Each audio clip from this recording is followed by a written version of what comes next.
नमस्कार, भारत एक्सप्रेस देख रहे हैं आप और मैं हूं आपके साथ हरिशंकर कुमार। वक्फ बिल पर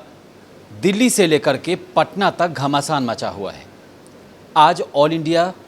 मुस्लिम पर्सनल लॉ बोर्ड ने धरना प्रदर्शन किया, जिसमें सभी पार्टियों के नेताओं को बुलाया गया था पटना में, जहां पर कई बड़े नेता शामिल हुए। लालू यादव, तेजस्वी यादव, उनके अलावा प्रशांत किशोर भी शामिल हुए। यूपी से भी नेता गए, यूपी से चंद्रशेखर आज़ाद गए। इसी पर हम चर्चा करेंगे कि वक्फ बोर्ड को लेकर के आखिर क्या है उनकी मांगे और इधर केंद्र सरकार जो है कहाँ तक उनकी चीज़ें पहुँची हैं, क्योंकि जेपीसी की बैठक भी हुई और इस पर और भी आगे विस्तार से चर्चा के लिए हमारे साथ खालिद रज़ा खान हैं और आप लंबा अनुभव इस फील्ड में रखते हैं और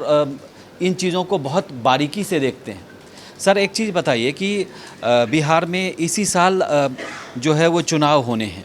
और वक्फ बोर्ड कहा यह जा रहा है कि वक्फ बोर्ड के बहाने नीतीश कुमार पर कहीं ना कहीं लालू जो है वो और तेजस्वी यादव उन पर निशाना साध रहे हैं। देखिए, ये वक्फ बिल 2024 वक्फ अमेंडमेंट बिल 2024 का मामला बिहार में इलेक्शन ज़रूर है, लेकिन बिहार के इलेक्शन से जोड़कर ऐसे नहीं देखा जा सकता, क्योंकि अभी जो पटना में प्रदर्शन हो रहा है आज all India Muslim personal law board का, उससे पहले ये प्रदर्शन दिल्ली में भी हुआ था 17 मार्च के दिन। तो चूँकि और इसके अलावा ये प्रदर्शन वहाँ भी होना है, यानी आंध्रा में, और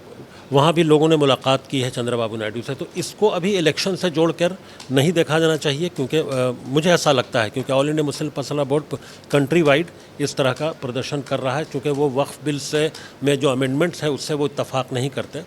वो एग्री नहीं करते। तो उनके बहुत सारे रिजर्वेशंस हैं और वो रिजर्वेशंस जो अपोजिशन पार्टीज़ के जो मेंबर थे जेपीसी में, उन्होंने जो प्रपोजल जो अमेंडमेंट्स पेश किए कि ये होने चाहिए, उनमें से एक को भी इनकॉर्पोरेट नहीं किया गया उसमें। तो ये भी उनका रिजेंटमेंट है। और उसके अलावा और बाकी जितने भी स्टेक होल्डर्स थे, जिनको जेपीसी ने बुला कर समय समय पर जो मीटिंग्स की, जो तमाम जो स्टेक होल्डर्स थे, डिफरेंट जो ग्रुप्स हैं, डिफरेंट स्कूल ऑफ थॉट्स के जो लोग हैं, उनको बुलाकर, तो और वक्फ के मामले पर भी अलग अलग विचार रखने वाले जो लोग थे उनको भी बुला, कुछ इंडिविजुअल्स को भी बुलाकर, तो उन तमाम की शिकायत ये है कि जो मुसलमानों का जो पक्ष था, ये all India Muslim personal law board का कहना है कि उसको एक को भी, जो भी 14 अमेंडमेंट पेश किए हैं उन्होंने, उसमें से एक को भी शामिल नहीं किया गया। और वो तमाम अमेंडमेंट्स वही जेपीसी ने आगे भेजा है, उसको जो पास किया है अपने कमेटी के थ्रू, वो हैं जो रूलिंग पार्टी के एमपीज़ थे, उनकी तरफ से जो प्रपोजल्स आए थे अमेंडमेंट्स के, उन तमाम को उसमें शामिल किया गया। तो और भी बहुत सारे रिजर्वेशंस हैं उसमें, और उसमें है क्या क्या। तो कुल मिलाकर आपका जो सवाल है कि बिहार में नीतीश कुमार को घेरने के लिए, नहीं, मेरा इस सवाल में मुझे लगता है कि यहाँ पर अभी लालू ने और कांग्रेस पार्टी और तमाम अपोजिशन पार्टियाँ वक्फ बिल का दिल्ली में भी साथ दे रही थी और दूसरे स्टेट्स में भी साथ दे रही, लेकिन चूँकि बिहार में नीतीश कुमार बिहार में all India Muslim personal law board के धरना प्रदर्शन का कारण ये है, अभी उसमें बिहार इलेक्शन नहीं है, उसका कारण यह है कि नीतीश कुमार, चंद्रबाबू नायडू और चिराग पासवान की जो पार्टी है, ये तीनों अगर लोकसभा में चाहें तो वक्फ बिल पास नहीं होगा। इसी का दबाव बनाने के लिए, इसी सिलसिले में दबाव बनाने के लिए नीतीश पर उन्होंने पटना में इतना बड़ा धरना प्रदर्शन का आयोजन किया। और जाहिर सी बात है, जब पटना में यह धरना प्रदर्शन हो रहा है तो उसमें तमाम अपोजिशन पार्टियों के साथ साथ लालू यादव, तेजस्वी और तमाम लोग शामिल हुए, जिसमें यूपी से चंद्रशेखर आज़ाद भी और भी कई ने, प्रशांत किशोर तमाम लोग गए थे, कांग्रेस के कुछ नेता वहाँ पर गए थे।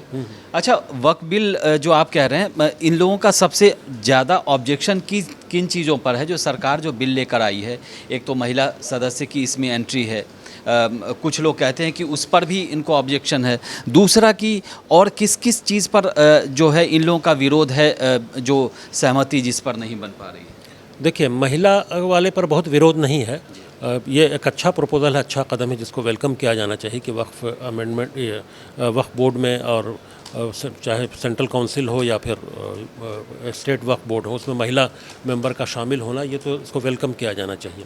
उसके अलावा जो ऑब्जेक्शन है बहुत सारी चीज़ों पर हैं कि वक्फ प्रॉपर्टीज़ को एक जो all India Muslim personal law board का कहना है कि सरकार डायरेक्टली या इनडायरेक्टली अपने कब्ज़े में लेना चाहती है। उसके लिए वो दलील ये पेश करते हैं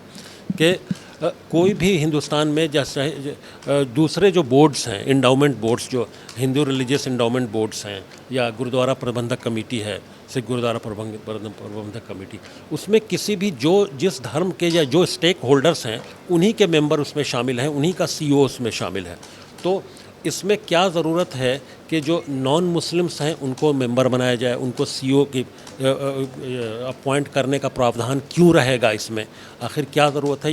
ये प्रॉपर्टी जो भी वक्फ करता है या जो डोनेट करता है वो in the name of God, अल्लाह के नाम पे डोनेट करता है, और उसको वो कैसे उसको हैंडल करेगा, कैसे उसका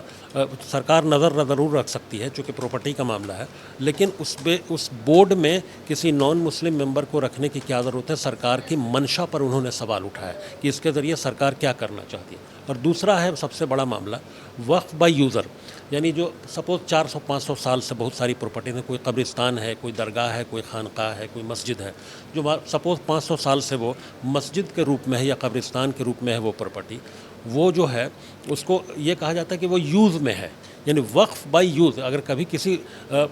कालांतर में या ये कहें कि 500 साल पहले किसी ने वक्फ़ किया, तब से वो मस्जिद या कब्रिस्तान या खानकाहों के इस्तेमाल में आ रहा है, तो और उसका कागज़ नहीं है, तो कागज़ अगर नहीं है, उसकी प्रॉपर डॉक्यूमेंट्स नहीं है उनके पास, तो उसका क्या होगा? तो सरकार ने, इनका कहना है कि सरकार ने डीएम को वो तमाम अथॉरिटीज़ दे दी हैं जो सिविल राइट्स, जो ये क्या बोलते हैं वो इस तरह के डिस्प्यूट्स को सॉल्व करने के जो राइट्स की अथॉरिटी जो है, तो डीएम के अब मंशा पर होगा कि वो वक्फ बाय यूज़र को अगर चाहे तो वो ये दूसरे यूज़ में ला सकता है कि भाई इनकी प्रॉपर्टी, इनके पास डॉक्यूमेंट्स नहीं है। तो वक्फ बाय यूज़र पहले से जो चला रहा था कि अगर वो 500 साल 400 साल या लंबे समय से अगर यूज़ में है और उसकी प्रॉपर्टी का कागज़ नहीं भी है, तो वो उस बुनियाद पर वक्फ की प्रॉपर्टी मानी जाएगी क्योंकि वो यूज़ में है, वहाँ पे मस्जिद या कब्रिस्तान है। तो अब उस पर ख़तरा मंडरा रहा है क्योंकि डीएम को वो अथॉरिटी दे दी गई। तो इस तरह के बहुत सारे प्रावधान हैं जिन पर ऑब्जेक्शन है all India Muslim personal law board के साथ साथ जो तमाम उसमें जो चूँकि एक अम्ब्रेला ऑर्गेनाइजेशन, उसमें तमाम जो ऑर्गेनाइजेशन शामिल हैं, और उन्हीं के साथ इन्हीं पॉइंट्स को लेकर तमाम जो अपोजिशन पार्टियां हैं वो इन्हीं जो all India Muslim personal law boards के इन्हीं पॉइंट्स को, इन्हीं ऑब्जेक्शंस को बैक कर रही हैं, और वो चाहती हैं कि बिल पास ना हो लोकसभा में। हालांकि राज्यसभा में वो पास होना मुश्किल लगता है, लोकसभा में अगर पास हो भी गया तो इनका कहना है कि नीतीश कुमार अपने आप को हमेशा सेकुलर कहते हैं, मुस्लिम काउज़ के साथ खड़े होते हैं। वही हाल चंद्रबाबू नायडू का है, वही बात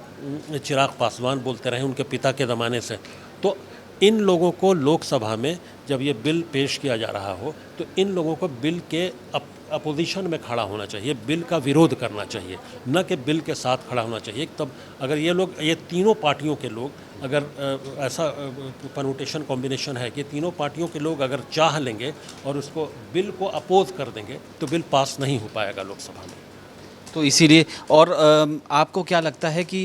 ये बिल जो है, सरकार अभी जेपीसी में है, उस पर लगातार बैठक भी हो रही है, आज फिर चर्चा होनी है, लेकिन जो है सरकार की ओर से तो कहा जा रहा है कि जो बैठक में सभी लोगों से मिल रहे हैं, सभी स्टेक होल्डर से मिल रहे हैं, तो वहाँ तो सामान्य बातचीत है, वहाँ तो उस तरफ से सरकार की ओर से या तो सीधे तौर पे कहा नहीं जा रहा, या सरकार की ओर से तो यही कहा जा रहा है कि सब पर चर्चा हो रही है, सब लोगों से बात हो रही है। तो उसमें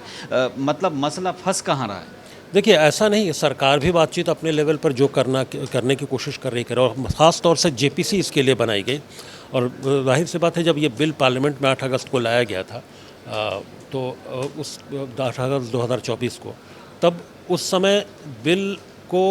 जो चंद्रबाबू नायडू और नीतीश कुमार की पार्टियों का ही प्रपोज़ल था कि इस पर जेपीसी बना दी जाए, तो उसको मान लिया सरकार ने। जेपीसी बनाने के बाद जेपीसी फॉर्मली तमाम स्टेक होल्डर्स को बुला रही थी, बातें सबकी सुनी, प्रावधान जिन लोगों ने जो पेश करने की कोशिश की, जो अमेंडमेंट के लिए जो प्रपोजल्स दिए, वो तमाम लोगों की बात सुनी। ऐसा नहीं कि बातें सुनी नहीं, जेपीसी ने तमाम लोगों की बातें सुनी और एक तरह का नोट भी दिया। लेकिन जब फाइनल प्रपोज़ल आया, जब वोटिंग का समय आया, तो उसमें 16 और 11 16, हाँ, वो जो भी था, जो 16 और 11 से वो पास नहीं हो पाया। यानी जो रूलिंग पार्टी के जेपीसी मेंबर्स थे, उन्होंने जो प्रपोज़ल दिया, उन्होंने जो अमेंडमेंट्स पेश किए जेपीसी में, वो अमेंडमेंट्स जो है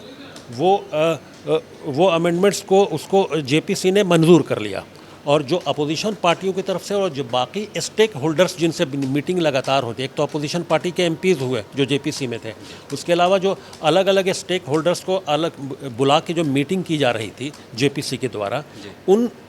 बाकी स्टेक होल्डर्स के प्रपोज़ल को भी किसी भी तरह से एक्सेप्ट, एक पॉइंट को भी एक्सेप्ट नहीं किया गया। इनका यही ऑब्जेक्शन है कि लाज रखने के लिए 1-2 पॉइंट भी आप एक्सेप्ट कर लेते। इन टोटो तमाम अपोजिशन पार्टियों के प्रपोज़ल को और जो तमाम स्टेक होल्डर्स थे, उन ख़ास तौर से कहना कि जो मुस्लिम स्टेक होल्डर्स हैं, उन तमाम के प्रपोज़ल्स को इन टोटो रिजेक्ट कर दिया गया। इसलिए